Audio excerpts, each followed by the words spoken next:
ఇదే పాట అన్నట్టుగా తయారైపోతూ ఉంది. ఒకవైపు కమిటీ ఏర్పాటు అంటూనే ఆంధ్రప్రదేశ్తో ఇవాళ మన రేవంత్ రెడ్డి గారి ప్రభుత్వం లోపాయికారి ఒప్పందం చేసుకొని ఇవాళ ఈ ప్రాజెక్టుకు సహకరిస్తున్న విషయం కూడా మనకు అర్థమవుతూ ఉంది. బనకచెర్ల ప్రాజెక్టును కట్టి తీరుతాం అని నిన్న లోకేష్ గారు మాట్లాడారు. ఏ బలం చూసుకొని మాట్లాడుతున్నాడు లోకేష్ గారు అంటే రేవంత్ రెడ్డి బలం చూసుకొని మాట్లాడుతున్నాడు. ఢిల్లీలో బీజేపీ మా చేతుల్లో ఉంది, మేము ఏం చెప్తే బీజేపీ ప్రభుత్వం ఆ పని చేస్తుందని, మా చేతిలో ఎంపీలు ఉన్నారు కనుక, కేంద్ర ప్రభుత్వం మా చేతిలో ఉంది కనుక ఖచ్చితంగా మేము ఆడిందే ఆట పాడిందే పాట అని ఒక ధైర్యంతో ఇలా లోకేష్ గారు మాట్లాడుతూ ఉన్నారు. మరి లోకేష్ గారు ప్రాజెక్ట్ కట్టి తీర్థం, అనుమతులు తెచ్చి తీర్థం అని ఆయన మాట్లాడితే రాష్ట్ర కాంగ్రెస్ ప్రభుత్వం ఎందుకు ఈరోజు ఇప్పటివరకు స్పందించలేదు? ఎట్లా కడతావు, మా తెలంగాణ హక్కుల సంగతి ఏంది అని ముఖ్యమంత్రి మాట్లాడాడు, నీళ్ళ మంత్రి మాట్లాడాడు, కాంగ్రెస్ పార్టీ నుంచి కూడా ఎవరు మాట్లాడరు. అట్లా దీన్ని బట్టి ఏమర్థమవుతుంది? మీరు ఆల్రెడీ లోపాయికారి ఒప్పందం చేసుకున్నారు. మీ చీఫ్ సెక్రటరీ ఏమో గోదావరి బనకచెర్ల ఎజెండాలో ఉంటే మేము మీటింగ్కే రాము అని మీ చీఫ్ సెక్రటరీ లెటర్ రాస్తాడు. మీరేమో రాత్రికి రాత్రి ఢిల్లీకి పోయి మొదటి అంశమే గోదావరి బనకచెర్ల ఉంటే కూడా ఆ మీటింగ్లో పాల్గొంటారు, కమిటీ వేయడానికి ఒప్పుకొని వస్తారు. నీ ధైర్యం చూసుకొని నిన్న లోకేష్ గారు మాట్లాడారు, బనకచెర్ల కట్టి తీర్థం, ఎవడు అడ్డొచ్చినా కట్టి తీర్థమని మాట్లాడుతూ ఉన్నారు. మరి నువ్వు ఎందుకు మాట్లాడవు? ఎందుకు ఈ రాష్ట్ర ప్రభుత్వం నోర్లు మూసుకున్నది అని నేను అడుగుతా ఉన్నా. అంటే ఇలా బనకచెర్లపై చంద్రబాబు నాయుడు గారి బుల్డోజింగ్ విధానాలకు కాంగ్రెస్ బీజేపీల మౌనం నుంచే, వీళ్ళ లోపాయికారి ఒప్పందం నుంచే ఇవాళ తెలుగుదేశం ప్రభుత్వం బుల్డోజింగ్ విధానాలు పాల్పడతా ఉంది. మీరు సహకరించడం వల్లనే అంత ధైర్యంగా ఈరోజు వాళ్ళు మాట్లాడుతున్నటువంటి పరిస్థితి ఉంది. రేవంత్ రెడ్డి ఏం మాట్లాడుతుండు ఉల్టా? ఒకవైపు ఏమో లోకేష్ మేము బనకచెర్ల కట్టి తీరుతాం, ఎవడు అడ్డొస్తాడో రండి, ఎవడు అడ్డొచ్చినా మేము అనుమతులు తెస్తాం అని ఒకవైపు లోకేష్ మాట్లాడుతుండు. రేవంత్ రెడ్డి ఏం మాట్లాడుతుండు? అసలు వాళ్ళు బనకచెర్ల కడతామంటే కదా నేను అడ్డు చెప్పేది అంటుండు. మనం ఏమన్నా ఢిల్లీలో బనకచెర్ల ప్రాజెక్టు వాళ్ళు కడతామంటే కదా నేను అడ్డు చెప్పేది అని చంద్రబాబు నాయుడు పేలవంగా బేలముఖం వేసుకొని మాట్లాడుతుండు. వాడు కట్టే తీరుతా, ఎవడు అడ్డం వస్తాడో రండిరా బై, నేను అనుమతులు ఎట్లా దేవాలనో నాకు తెలుసు అని వాడు మాట్లాడుతుండు. నువ్వేం మాట్లాడుతున్నావు? రేవంత్ రెడ్డి వాడు అడమే చెప్తలేడు, ఎజెండాలో లేదని ఒక అబద్ధం మాట్లాడు. వాళ్ళు కడతామంటే కదా నేను అడ్డు చెప్పేది అని ఇంకొక వైపు మాట్లాడతాడు.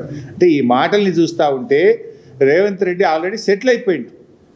గురుదక్షిణ చెల్లించుకునే పనిలో ఇవాళ రేవంత్ రెడ్డి ఉన్నట్టుగా మాకు అర్థమవుతా ఉంది. లోకేష్ ఏ ధైర్యంతో ఇలా బనకచెర్లపై బరితెగించి మాట్లాడుతూ ఉన్నారు అంటే, ముఖ్యమంత్రి రేవంత్ రెడ్డితో పాటు కాంగ్రెస్ బీజేపీ పార్టీలు డూడు బసవన్నలుగా తలూపడం వల్లనే అంత ధైర్యంగా మాట్లాడుతున్నారు. ఎందుకు?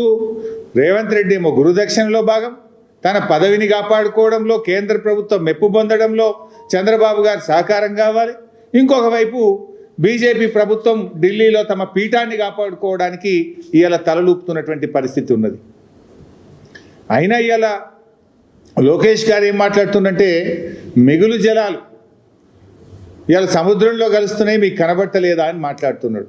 నేను అడుగుతా ఉన్నా లోకేష్ గారిని, ఇవాళ అసలు సాగునీటి జలాలపైన లోకేష్ది అవగాహన లోపం, ఆయన అవగాహన లేకుండా మాట్లాడుతూ ఉన్నాడు. ఇన్ఫ్యాక్ట్ ఆయన ఒక యంగ్స్టర్. నేను ఆయనకు చెప్పదలుచుకున్న ఏంటంటే, భవిష్యత్తులో మీరు చెడగొట్టుకుంటా ఉన్నారు, అవగాహన లేకుండా మాట్లాడి ప్రజల ముందు అభాస్పాలైతా ఉన్నారు. ఒక అంతర్రాష్ట్ర విషయంలో కానీ ఒక నీళ్ళ విషయంలో మాట్లాడేటప్పుడు ఆచితూచి మాట్లాడాలి, అవగాహనతో మాట్లాడాలి. అధికారం ఉంది కదా, మందబలం ఉంది కదా, కేంద్రం మా చేతిలో ఉంది కదా, రేవంత్ రెడ్డి మా చేతిలో ఉన్నాడు కదా, మేము ఏం మాట్లాడితే అది చెల్తుంది అనుకుంటే అది పొరపాటు.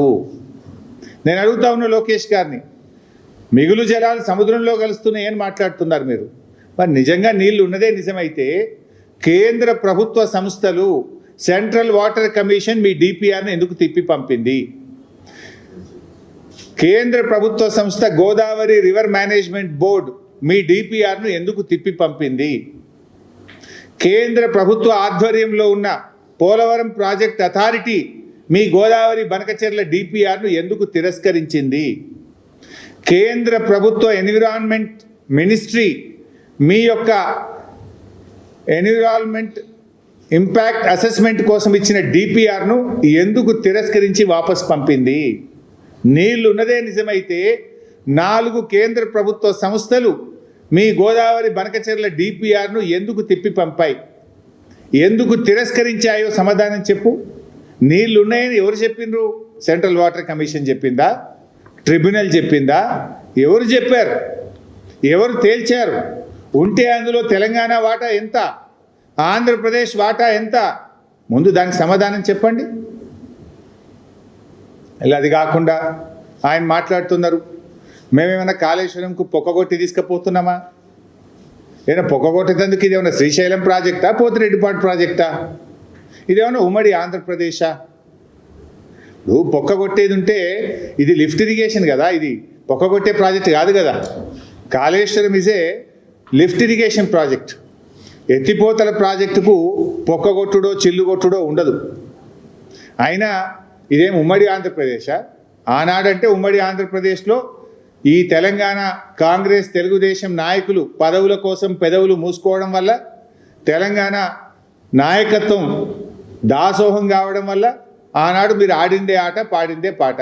పోతిరెడ్డిపాడు పొక్కగొట్టి మీ ఇష్టం ఉన్నట్టు తీసుకుపోయినా ఈనాడు తెలంగాణ కాంగ్రెస్ నాయకులు మౌనం వల్ల ఆ రోజు తెలంగాణకు అన్యాయం జరిగింది.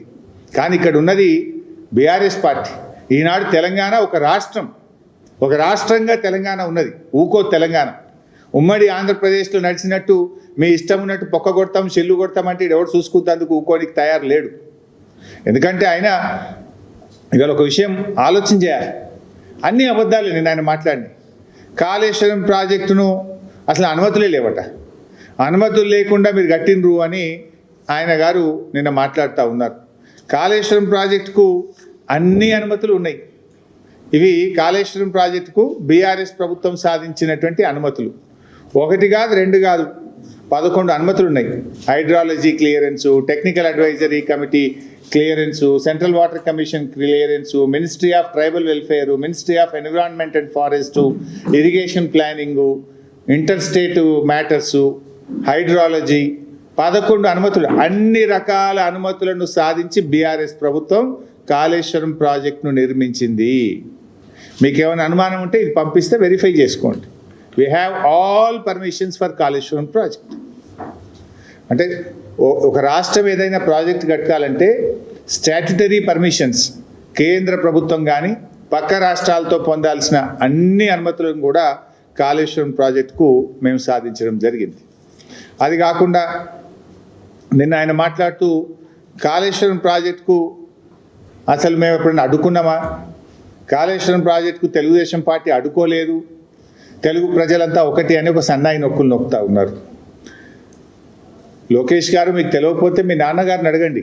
కాళేశ్వరం ప్రాజెక్టును నాన్న అడ్డుకున్నామా లేదా, ఎన్నిసార్లు అడ్డుకున్నాం నాన్న అని మీ నాన్నగారిని అడిగి మాట్లాడితే బాగుంటుంది. లేకపోతే నేను వివరాలు ఇస్తా, ఒకసారి చూసుకోండి.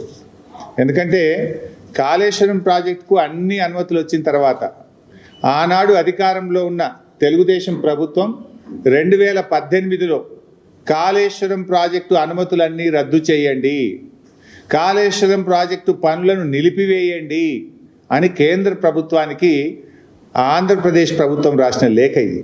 ఒక్క లేఖ కాదు, కాళేశ్వరంను వ్యతిరేకిస్తూ 20 జనవరి 2016, 5 మే 2016, 28 మే 2016, 19 April 2017, 25 July 2017, 5 June 2018, 13 June 2018 Kaleshwaram ప్రాజెక్టును వ్యతిరేకిస్తూ మీ నాన్నగారు 7 ఉత్తరాలు రాశారు.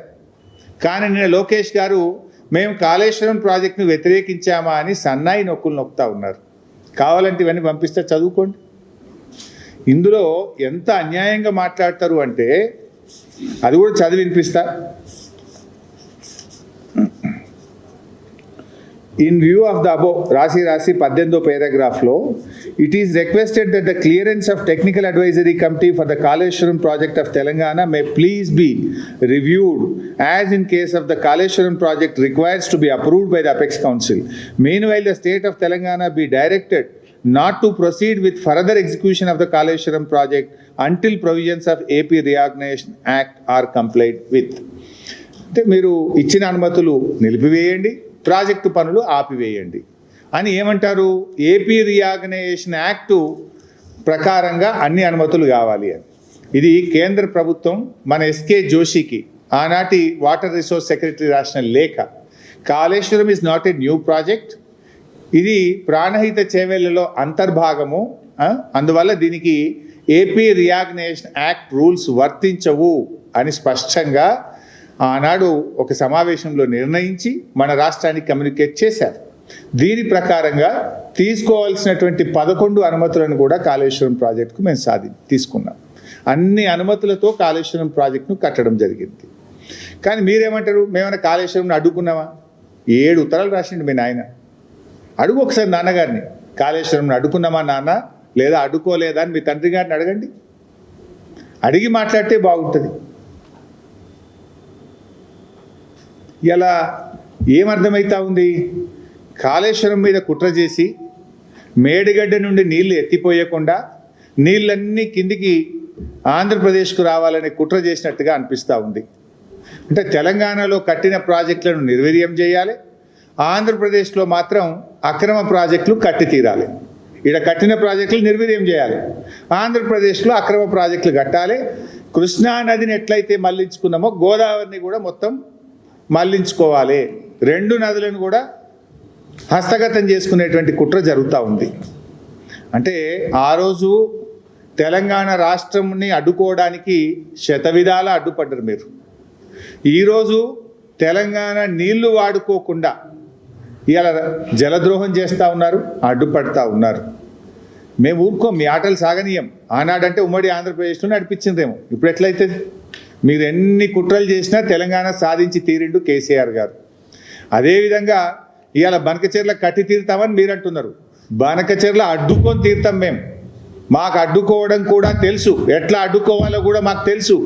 మీరు కట్టి తీరుతామని మీరు మాట్లాడినంత మాత్రాన ఈ దేశంలో రాజ్యాంగం ఉన్నది, సుప్రీంకోర్టు ఉన్నది, ఈ దేశంలో కాన్స్టిట్యూషన్ ఒకటి ఉన్నది. నీ ఇష్టం వచ్చినట్టుగా ఏదో 10 మంది ఎంపీలు చేతులు ఉన్నారు కదా, ఢిల్లీలో బీజేపీ గవర్నమెంట్ చేతులు ఉంది కదా అంటే, ఈ దేశంలో కొన్ని హక్కులు ఉన్నాయి, కొన్ని చట్టాలు ఉన్నాయి, కోర్టులు ఉన్నాయి.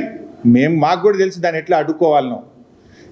ఎందుకు అంటే మేమేమి మీ ప్రాజెక్టులు అడ్డుకోవాలని మాకేం కాదు, కానీ మా హక్కుల సంగతి మాట్లాడుతున్నాం. మేము మా న్యాయబద్ధమైన వాటా సంగతి మేము మాట్లాడుతూ ఉన్నాం. సో ఇప్పుడు బుల్డోజింగ్ విధానాలు కాదు, ఏదన్నా ఉంటే తెలంగాణ ప్రజల అభిప్రాయాలు గౌరవించండి.